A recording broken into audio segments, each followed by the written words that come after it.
the curious things you find, because there are some pro-Western people in China, is that there appear to be some people in China who are much more satisfied with the situation in the United States than are the people in the United States.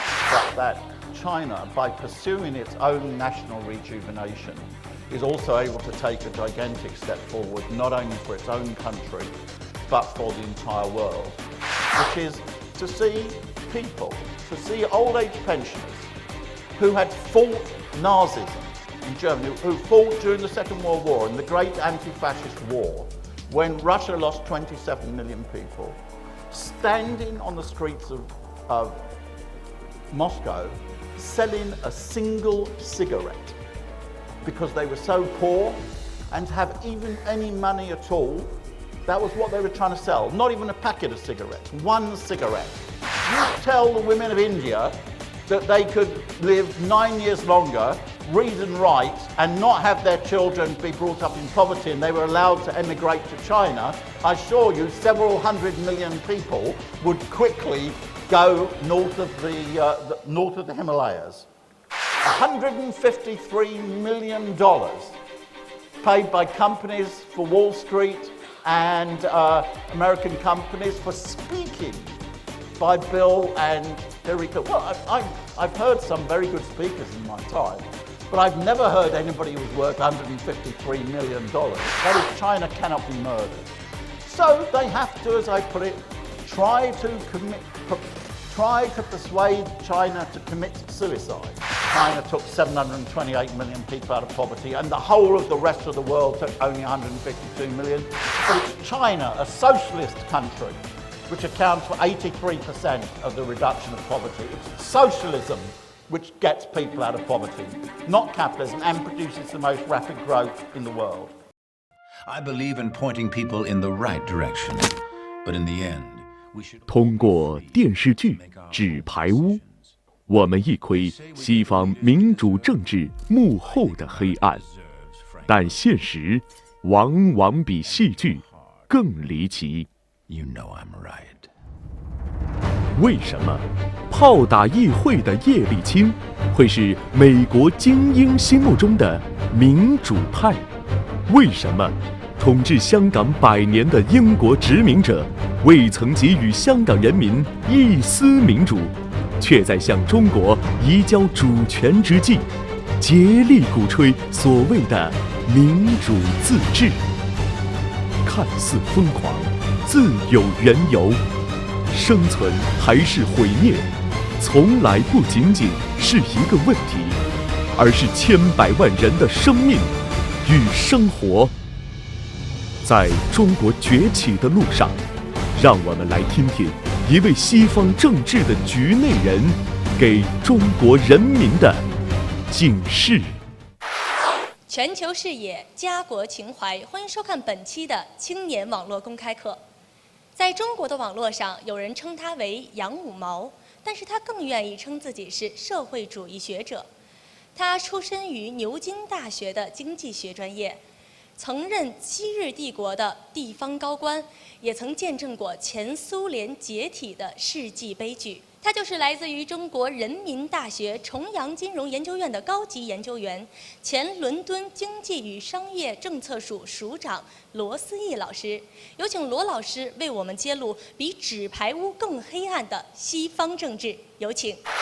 罗思义 John Rawls， 知名英国左翼学者和政经评论家，曾担任英国伦敦市经济与商业政策署署长，上海交通大学访问教授，现为中国人民大学重阳金融研究院外籍高级研究员。1970年代以来，长期从事中国问题、全球金融危机及资本主义全球化的研究。其对中国问题的研究受到业内人士和国际媒体广泛关注，并拥有大量中国粉丝。从1983年起，曾出版与发表专著《撒切尔及其友人解剖托利党》等诸多英文专著和评论。2016年出版中文著作《一盘大棋：中国新命运解析》一书。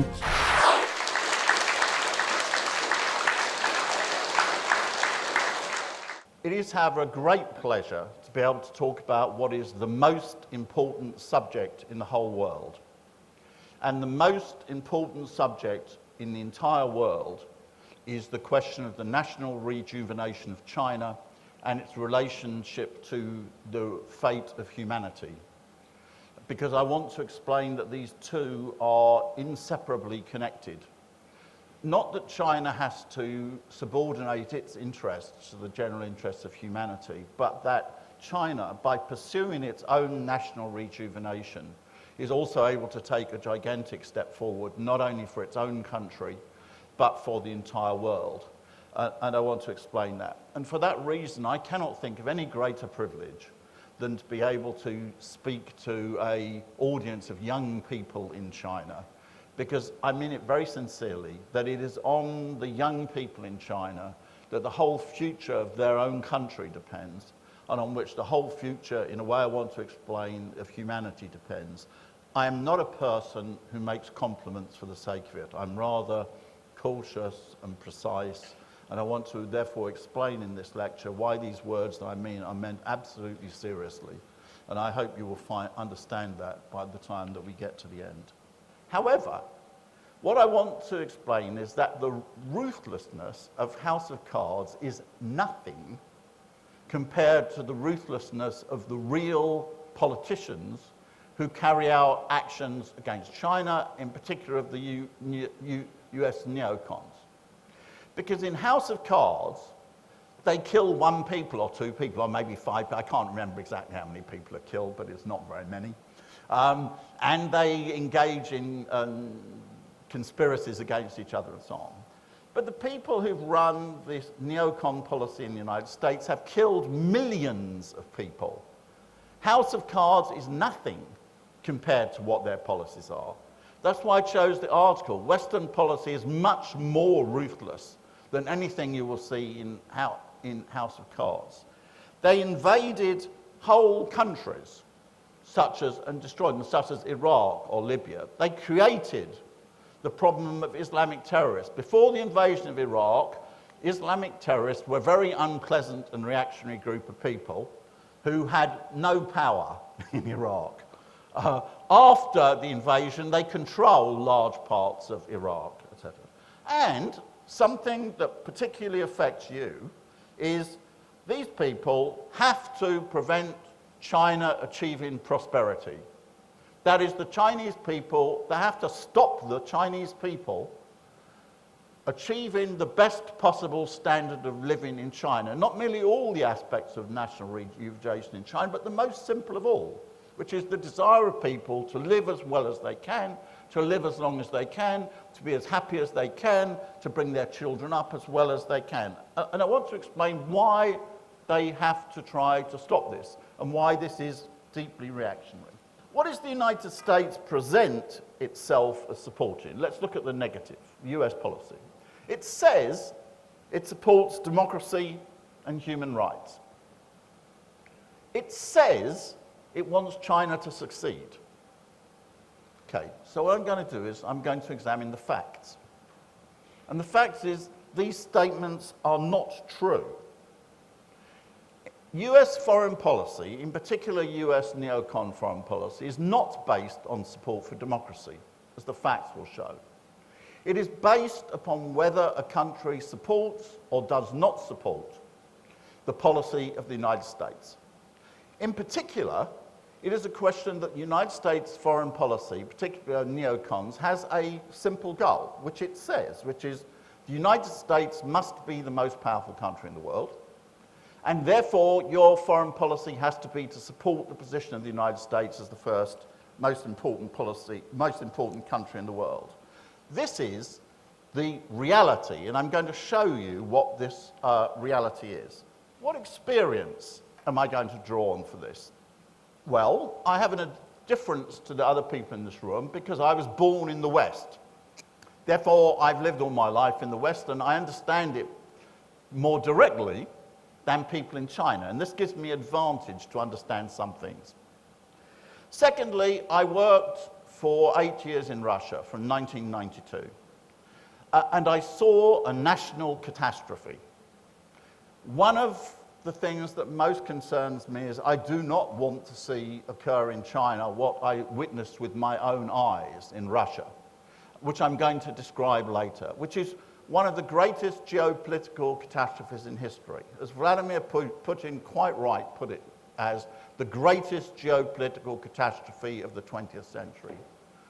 Russia went from a state which led a country of over 250 million people to a country with only 142 million people because of the victory of separatism. Russia's economy experienced the biggest fall in peacetime since the Industrial Revolution. Its economy declined by 40%. Male life expectancy in Russia fell to 58 years, fell by 6 years. Civil wars developed in Russia, in Azerbaijan, in Ukraine, in Chechnya, etc. This was a national catastrophe. I saw that with my own eyes. I saw things which still haunt me to this day, which is to see people, to see old-age pensioners who had fought Nazism in Germany, who fought during the Second World War, in the great anti-fascist war, when Russia lost 27 million people, standing on the streets of Moscow, selling a single cigarette because they were so poor, and to have even any money at all, that was what they were trying to sell. Not even a packet of cigarettes, one cigarette. And I saw that with my own eyes, and those images will never leave me during my whole life. And that had a profound experience of me. If I'm going to describe, if you like, Russia from the negative, because I hope that China will be the example from the positive. Finally, I've been writing on China's economy. I started studying China's economy in 1978.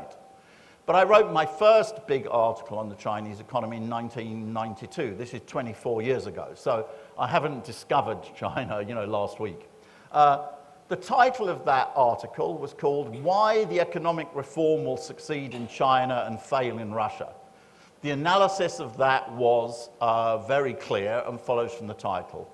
It believed at that time that China's economic growth would be the greatest economic growth in human history, and it would be a gigantic success, and the policies that were put forward by Western economists in Russia, so-called shock therapy, would be a catastrophe. And that view was a huge international fight, particularly amongst Western economics. China, fortunately not, because China pursued its own course. I have seen nothing in that 24 years that changes that opinion. The success of China's economic reform. I know now more detail, because of course I have the great privilege to work with my colleagues in Chonyang Institute day by day, so for the last 3 years, so I learn a lot more about the Chinese economy, but I have not altered my fundamental views about that. When there was the anniversary of the birth of Deng Xiaoping, I was asked to write an article, and I chose the title of the article, and I wrote the article called Deng Xiaoping, the World's Greatest Economist. And I don't mean by that the most important thing about Deng Xiaoping was that he was an economist. Obviously it wasn't. The most important thing about Deng Xiaoping was that he was a great leader of the Chinese people. But nevertheless, amongst his other great virtues, Deng Xiaoping was the world's greatest economist. By which I mean, not merely from a theoretical point of view, but the success of the Chinese economy is unmatched in world history. Now, what I want to explain, what is the most fundamental contradiction in the world situation today, for reasons I want to explain, that is between the national regeneration of China, that is not merely in the interest of the people of China, but China is 1/5 of humanity. It represents a gigantic step forward for humanity, the national regeneration of China, versus the attempts of not the American people. Don't talk about the United States. I have many, many American friends who, many of them don't agree with the policies of the neocons in the United States, but the people who I will call the neocons in the United States. That is the main contradiction in the world today. How does this develop? This shows you the astonishing achievement of China. And this is something which even China's statistics don't do, because China adopts not a very good way of categorizing its position in the world. It takes a list of countries and says, you know, China comes 68th or 69th or something out of the list of all countries.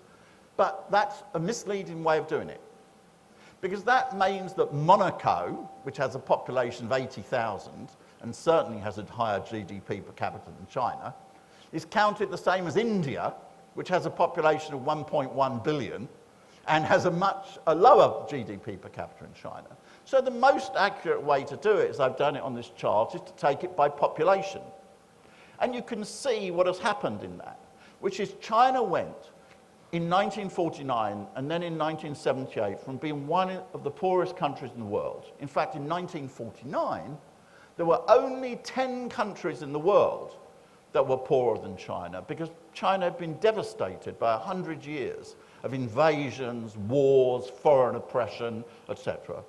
That was the situation then, to a situation where now only 30% of the population of the world has a higher GDP per capita than China, and China has a higher GDP per capita than the majority of the world's population. And there has never been such an improvement in the position of people in the world in the whole of human history. You have to understand that. Because sometimes I become depressed that China does not, it understates things. I am not in favour of exaggeration. Boasting, exaggeration gets you nowhere. There is no virtue in optimism. There is no virtue in pessimism. There is only a virtue in realism. China's economic development is unparalleled in the whole of human history. Let me give you examples of that. The first country in the world ever to experience rapid economic growth was Britain at the time of the Industrial Revolution. This was 2% of the world's population, and their living standards improved greatly. The second major country to undergo great, rapid economic growth was the United States after the US Civil War. This was 3% of the world's population. From 1929 onwards, the Soviet Union underwent very rapid economic growth. This was 8% of the world's population. You can already see why the Russian Revolution and the industrialization of the Soviet Union had such a great impact, because it was almost 3 times as big as any country which had ever had economic growth before. But China, when it started its rapid economic growth in 1978, was 22% of the world's population. Almost 4 times the population of the United States when it started its rapid growth. Almost 3 times the population of the Soviet Union when it started growth. Never in the whole of human history has the lives of so many people been improved so much and so quickly. That is it. When I say China's is the greatest economic achievement in the whole of human history, it's not to be polite. It's just that this is a fact. I'm going to talk about the policy of the US neocons. It's very important to understand that it is not interesting or necessary to work out what is in their heads. I have no idea what is in their heads. I only think about what is the objective content of their policy. And the objective content of their policy is that the United States must remain the most powerful country in the world, regardless of the consequences for everybody else. And regardless of the consequences for everybody else, at the moment means, in particular, regardless of the consequences for China. So therefore, it's not important to work out what is in their head. What is important to know is what is the context of their policy. Why do they have to prevent China achieving prosperity? It's a simple question of arithmetic. The population of China is more than 4 times the population of the United States. This means that when China's GDP per capita becomes 23% that of the United States, China's economy becomes as large as the economy of the United States. It means that when China's per capita GDP became half that of the United States, which is still inadequate from the point of view of China achieving the highest living standards in the world, China's GDP would be twice the size of the United States, and China would become the most powerful country in the world. This is not a problem, actually, for humanity. In fact, this is the biggest step forward for China that could be imagined for humanity. Again, let's do a little arithmetic.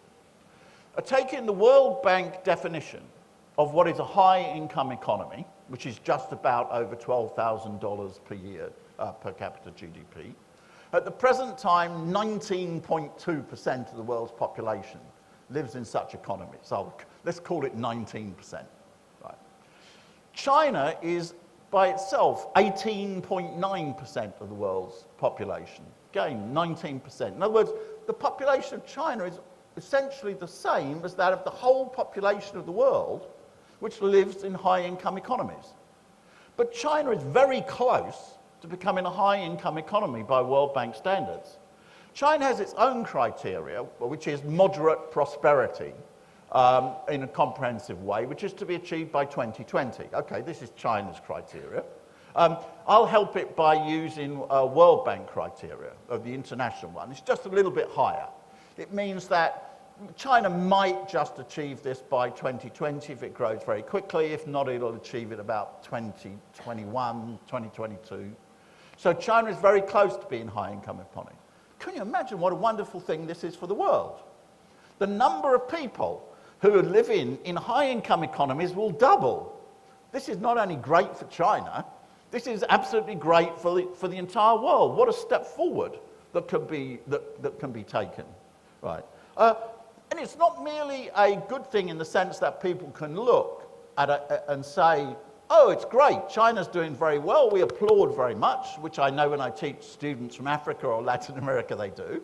This is going to create many possibilities for other countries, because economics is not a zero-sum game. One of the most fundamental rules of economics, which is very nice, is that 1 + 1 can be more than 2.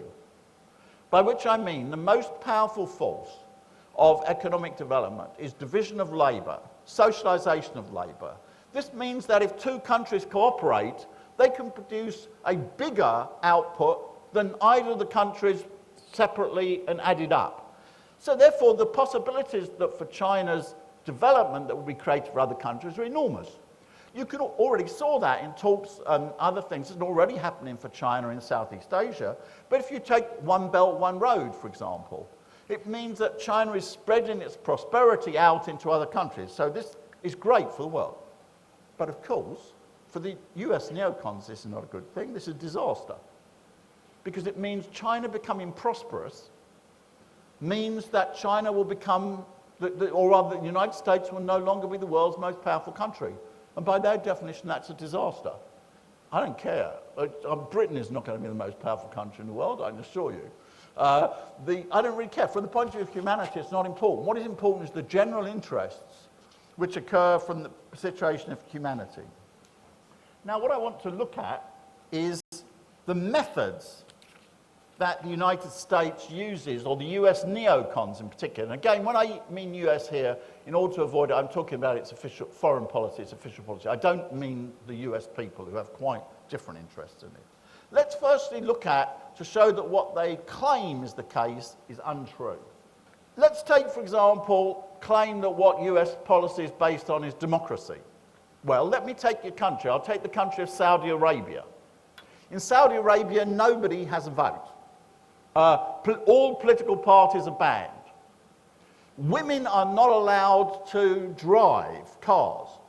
Women are not allowed to travel without the permission of male relatives. Can you imagine this was Chinese women going to accept that they can't drive, that they can't travel without male relatives? This is totally undemocratic. Do you see, you would expect if the US foreign policy were based upon democracy and human rights, you would see a gigantic campaign carried on in the media against Saudi Arabia. None. Why? Because Saudi Arabia supports the United States. Take Bahrain. Bahrain is a country in which there is, again, an absolutist monarchy. The majority of the population is of a different branch of Islam to the ruling family. It has great repression. Why? Do you see great campaign carried out by the United States foreign policy against Bahrain? No. Why? Because the US has a fleet base there. Let's take another example, Hong Kong. Last year there was a big fuss over the question of the election of the, how you elect the governor of Hong Kong. The United States made a noise. Britain ruled Hong Kong for 150 years and never allowed the election of the governor of Hong Kong in any way at all for 150 years. But there were no complaints which came out of US foreign policy. Only when Hong Kong returned to China did we find complaints about this coming. This again shows that this policy was hypocrisy. Another one, they're based on a fake concept of human rights. And this is something about which I've written a lot. Human beings have very many needs. They're very complicated things. These range from the most basic. I'm afraid for a lot of people in the world, the most important thing is to have enough to eat, to escape from poverty. China has raised 728 million people from poverty. That is the greatest contribution to human rights in the entire world, because I can assure you that nobody who is living in poverty is free. They don't have real choices. You take it, for example, a situation of child. If you're grown up as a child, you never grow to be the proper height you should be. You grow up with problems in your bones. You grow up with health. You die 7 or 9 years younger than you need to. Your human rights are no good under those circumstances.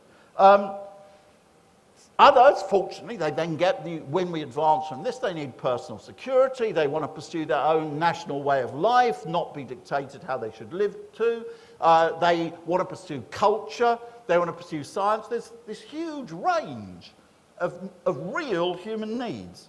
But what the US chooses farcical concept of human rights is that it's about the question of whether you can use Facebook or not, or whether you can have parliamentary form of republic to decide policy.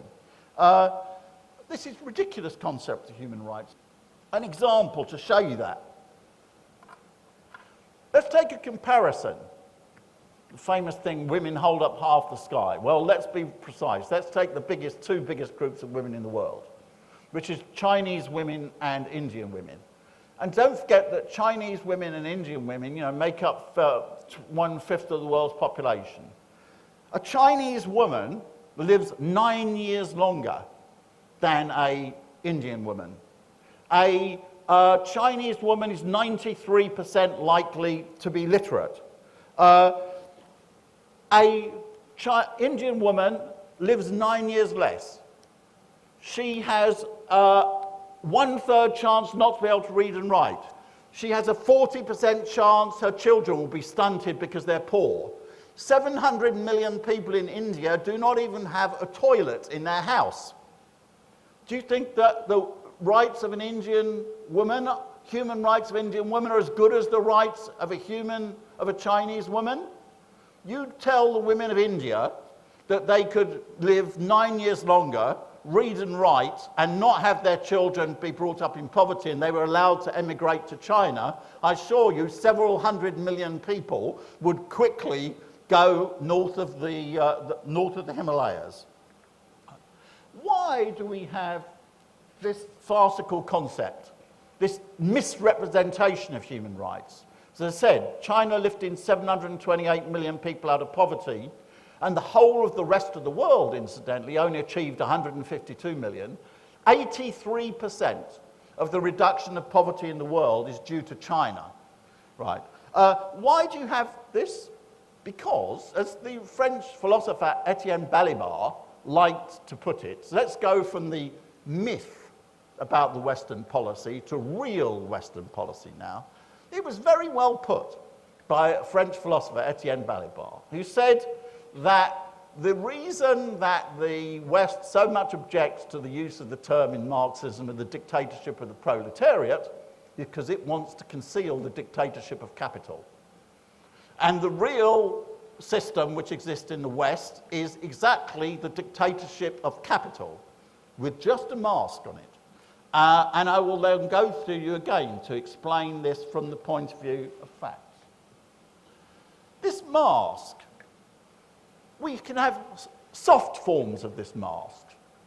The soft, because people don't like to expose things too much. Do it carefully, right? In the US, you can see it in the present presidential election and in all presidential elections. Here, control of capital is controlled by money. You need billions of dollars to be a candidate in the US presidential election. And capital makes sure the money goes to the people it favours. Again, we take, for example, Hillary and Bill Clinton.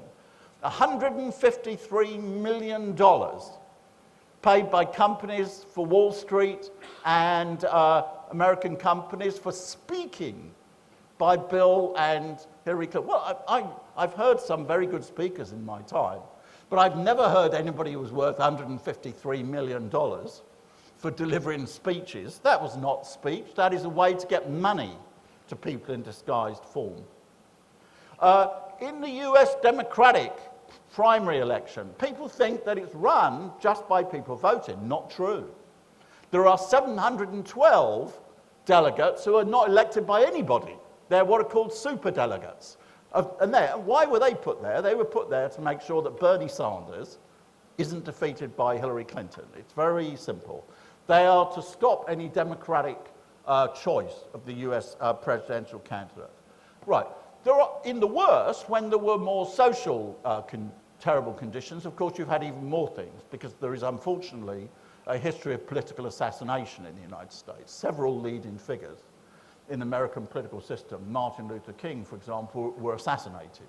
At the moment, tensions are not so high. This is not happening, right? But that's what we may say is in the US systems. The dictatorship of capital is disguised and it's controlled by putting money.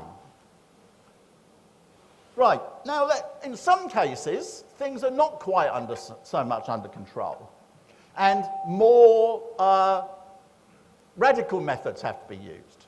People I know in China were listened to, again I wrote a lot about it, it's happened in my country, the Brexit referendum in Britain. And they said, well, Britain's voted to join the EU. I was on television and said, no. Don't think that the vote decides anything. There have already been 4 referendums in the European Union which have already been overturned. Denmark voted against the Treaty of Maastricht. Maastricht Treaty is the treaty which creates the euro. That created a big problem because under EU legislation, every country has to vote in favour. So what was happened? A huge campaign, a few tiny little changes, take the referendum a year later, you got the result you wanted, the referendum's overturned. When Sweden joined the European Union, it joined on the basis that it was going to join the euro. But unfortunately, the Swedish population then voted not to accept the euro. But instead of the European Union saying, oh, well, it's very unfortunate you're not going to accept the euro, so now you're out of the European Union, they said, oh, well, Sweden is still theoretically committed to the question of having the euro, so Sweden can stay in the European Union. In 2005, there was an attempt to introduce a European constitution. There was a referendum in France, because on this, which voted against the European constitution. So what it was done, instead the provisions of the European Union constitution were put in a treaty, the Treaty of Lisbon, and a treaty doesn't have to have a referendum on it. So instead of it, the referendum was reversed by putting all the provisions of it into a treaty, or the main provisions. Okay. In 2008, Ireland, which did have a referendum on the treaty, voted against the treaty. So again, what happened? Huge campaign, big fuss, big thing, take a referendum, overturn it, and you get reverse the change. So in other words, if the Brexit referendum is overturned, it'll merely be the 5th referendum in Europe that's already been overturned. So please don't believe that because Britain has voted in a referendum for Brexit, that necessarily means that Brexit is going to take place. This is in Europe, the social tensions a bit more, so you have to use more open means than is used in the United States. But this is, of course, not the worst. In developing countries, such methods, even as overturning referendums, won't work. There you have to have brutal force. And so there is a whole history of support for military coups d'etats, invasions, and so on and so forth. I've just taken some on this screen, some of the most famous. In the early 1950s, the United States arranged a coup d'etat to overthrow Mossadegh, who was the elected leader of Iran, because he wanted to control Iran's oil resources. In 1973, the United States organized a military coup to overthrow and kill Salvador Allende, who was the president of Chile, who was a sort of mild socialist.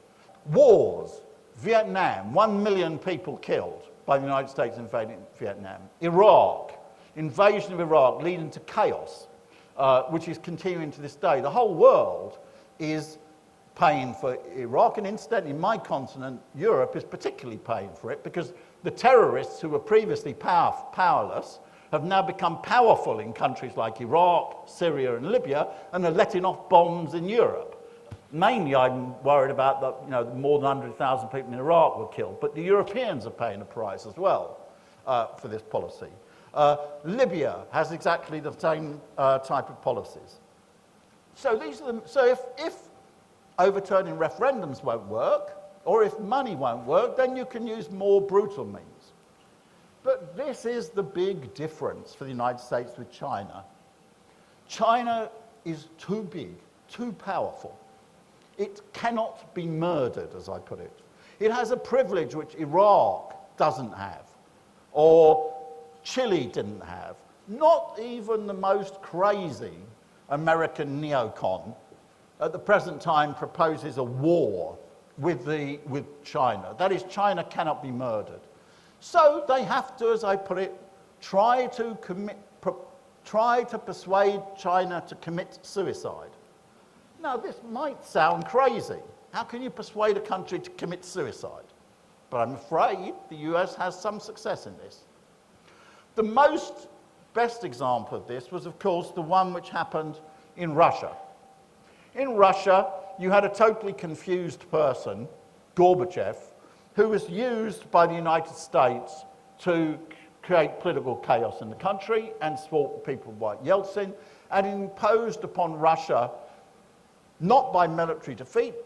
Russia had enormously strong military forces, but by political confusion and disorganization, a gigantic social catastrophe, as I outlined with you. The biggest economic collapse since the Industrial Revolution, the victory of separatism, etc.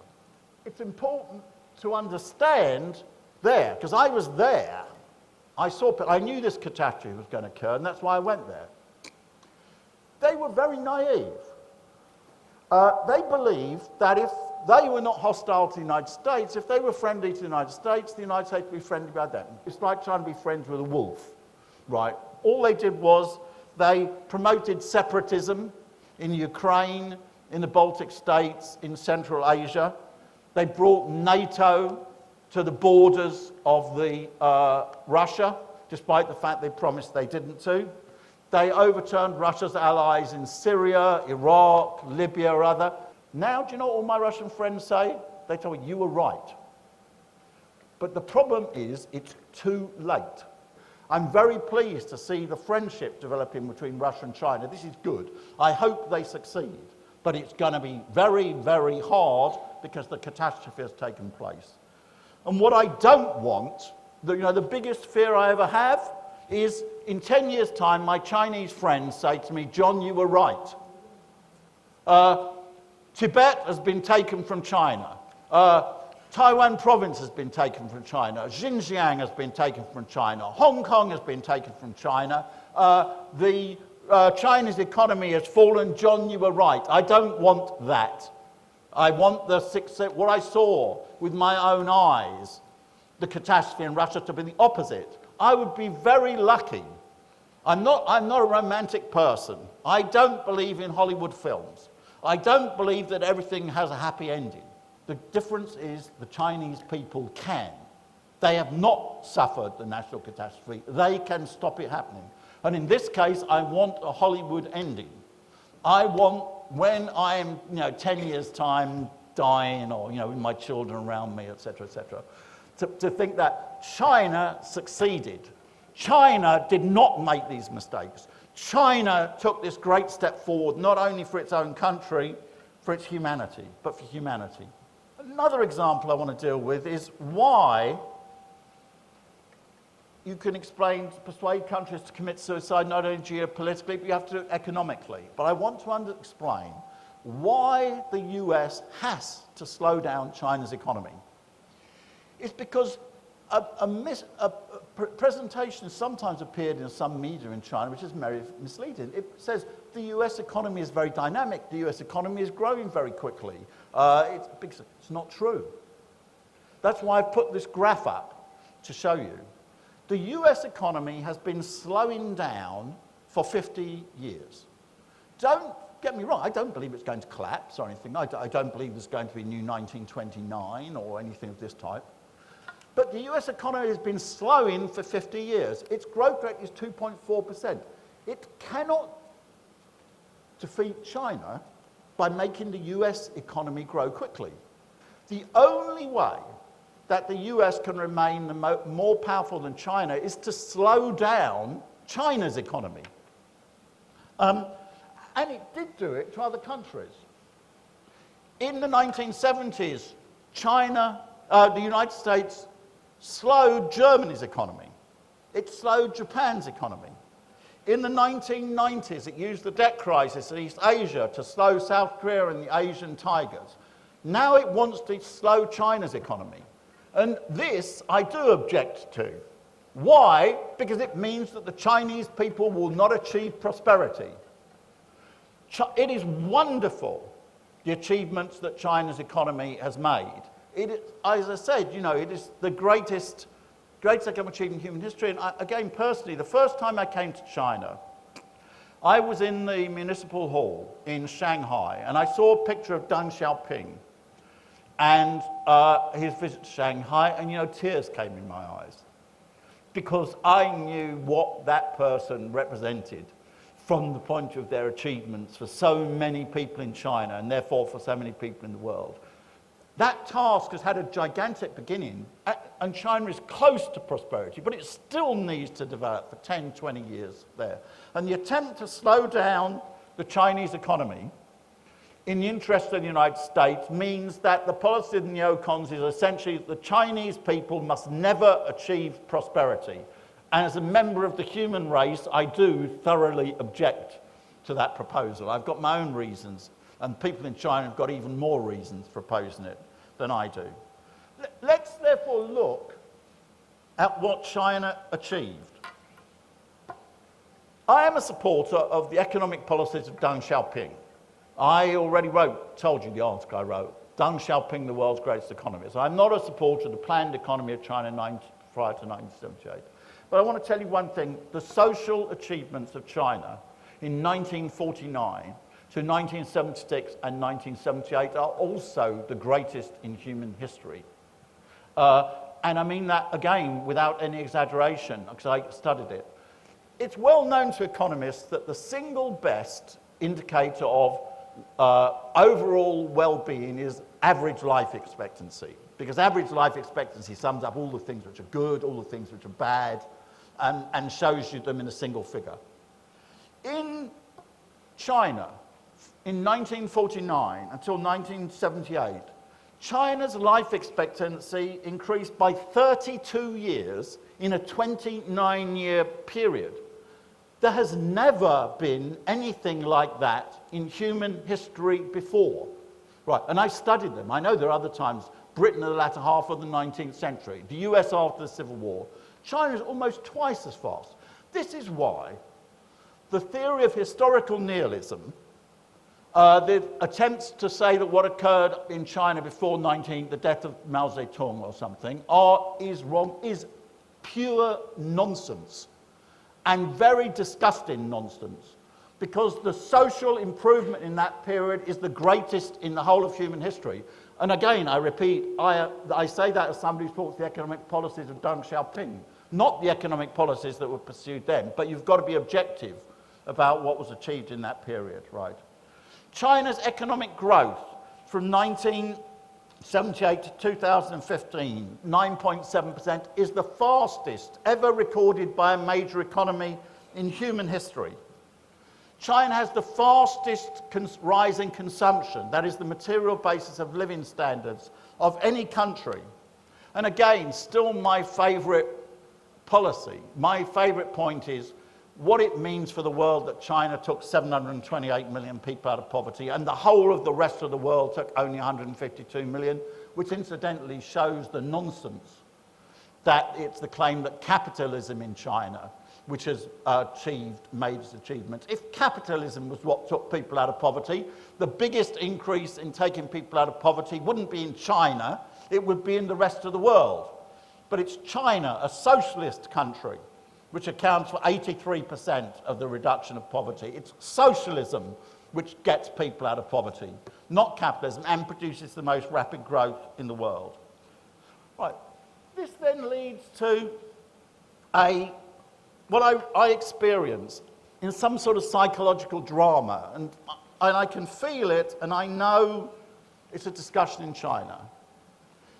I sometimes say, I feel like saying, please China, please wake up. Just understand how gigantic your achievements are. Let me give you a little example. I wrote an article of which I put the title is, China has the best record contribution to human rights of any country in the world. And do you know that no Chinese media would publish it with that title?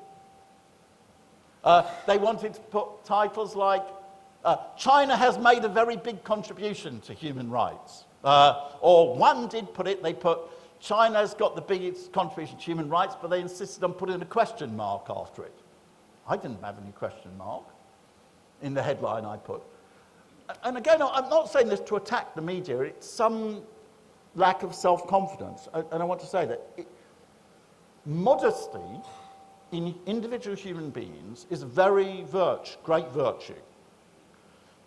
But as I said, there is no virtue in being modest from the point of view when you're dealing with very big, serious questions. There is no virtue in being pessimistic. There is no virtue in being optimistic. There is only a virtue in being realistic.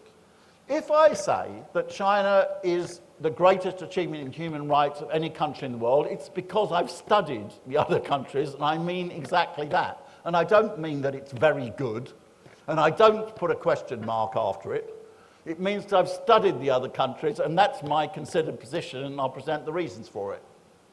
Or if China's got the most rapid growth of any major country in human history, that's not an exaggerated statement, it's because I've looked at the growth record of what the other countries are, and I know it's an objective statement. What is this about? This is a contemptible attempt, which I find disgusting, for some people to try to break China's confidence in itself. Looked at from outside, the situation is crazy. The danger in China should be excessive arrogance. It might be necessary for friends from outside to say, well, please, there are still a lot of problems and difficulties, and don't get carried away. Because China's achievements are so enormous, right? But instead, we have a lack of self-confidence. I'm not just saying it by individual people, I'm talking this is discussed in the Chinese media. What is the reason for this? And it relates to what I think is one of the most inspiring statements that I've ever read, and which was a statement which echoed around the entire world. These were the immortal words of Mao Zedong in 1948, that China has stood up. Now, what does this mean? And why did everybody in the world understand this statement? He didn't say, China will now have a rapid rate of economic growth. He didn't say, China will improve its health service. He didn't even say China will now distribute land to the peasants, all of which were very good, right?